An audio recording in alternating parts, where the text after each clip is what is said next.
Hello दोस्तों, अंजना के channel में आप सभी का हार्दिक स्वागत है। तो आइए दोस्तों, आज मैं आप सबको देवी हिडिंबा के बारे में कहानी बताना चाहती हूँ।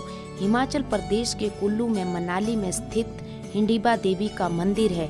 इसका इतिहास पांडवों से जुड़ा हुआ है, शायद इससे आप वाकिफ ना हो। आपको इसी मंदिर के इतिहास से आज मैं बताना चाहती हूँ। आप जानते हैं कि जुए में सब कुछ हारने पर धृतराष्ट्र व दुर्योधन ने पांडवों को वारणावत नाम स्थान में भेज दिया था। यहाँ उन्हें जीवित जला देने की योजना बनाई गई थी। पांडवों के रहने के लिए पूरा महल लाख का बनाया गया था। जरा सी आग से वो पूरा महल जल उठा। पांडवों को इस साजिश का पता लग गया था, इसलिए उन्होंने रातों रात उस महल से सुरंग बना दी थी, जिस सुरंग के जरिए वो वहां से भाग निकले और गंगा तट के किनारे से नाव में बैठकर दक्षिण दिशा की ओर चल पड़े। वहां से कौरव यही सोचते रहे कि पांडव अपनी मां के साथ मर चुके हैं, लेकिन पांडव वहां से भागकर जंगलों में वनवास काटने लग गए।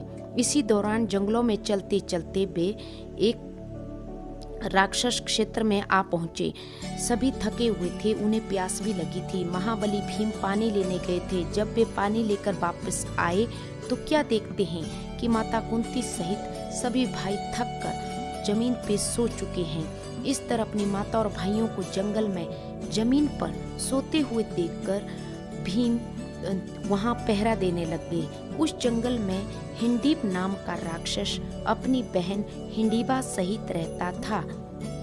हिडिंब ने अपनी बहन हिडिंबा से जंगल में भोजन की तलाश करने के लिए भेजा। उसको हिडिंब को आदमियों की वहां पे खुशबू आ गई और उसने कहा कि कोई मानव यहाँ पे उपस्थित हैं, तुम जल्दी जाओ और उनको मारकर मेरे लिए भोजन लाओ। हिडिंबा ने पांचों पांडवों सहित उनकी माता कुंती को देखा। इस राक्षसी का भीम को देखते ही उससे प्रेम हो गया। इस कारण इसने सबको नहीं मारा, उन किसी को भी नहीं मारा, जो हिडिंब को बहुत बुरा लगा। हिडिंब बहुत क्रोधित हो गया और पांडवों पर हमला किया। हिडिंब और भीम में बहुत जमकर युद्ध हुआ। इस युद्ध में हिडिंब को भीम ने मार डाला। हिडिंबा ने भी हिडिंब को मारने में भीम की मदद की थी। हिडिंबा भीम को चाहती थी।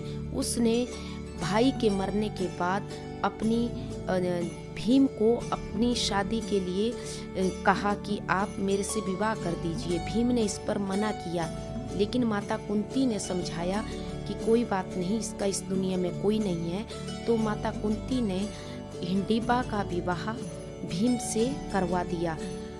कुंती की आज्ञा से हिडिंबा और भीम का विवाह बहुत अच्छी तरह हो गया।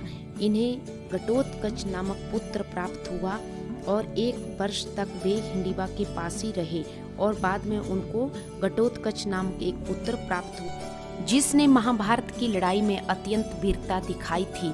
उसे भगवान श्री कृष्ण ने वरदान प्राप्त था, वो किसी भी चक्रव्यूह को तोड़ सकता था। पांडु पुत्र भीम से विवाह करने के बाद हिडिंबा राक्षसी नहीं रही, वह मानवी बन गई और कालांतर में मानवी से हिडिंबा देवी बन गई। हिडिंबा देवी का मूल स्थान चाहे कोई भी रहा हो, जिस स्थान पर उसका दैवीकरण हुआ है वह मनाली ही है। मनाली में देवी हिडिंबा देवी का मंदिर बहुत भव्य और कला की दृष्टि से बहुत उत्कृष्ट है। मंदिर के भीतर एक बहुत बड़ी प्राकृतिक चट्टान है, जिसके नीचे देवी का स्थान माना जाता है। चट्टान को स्थानीय लोग वहाँ के ढूंग कहते हैं, इसलिए देवी को ढूंगरी देवी भी कहा जाता है। हिडिंबा देवी को लोग अपनी कुल देवी के नाम से भी पूजते हैं। तो ये था हिडिंबा देवी जी के बारे में। आशा करती हूँ आपको पसंद आया होगा। तो जय हिडिंबा देवी।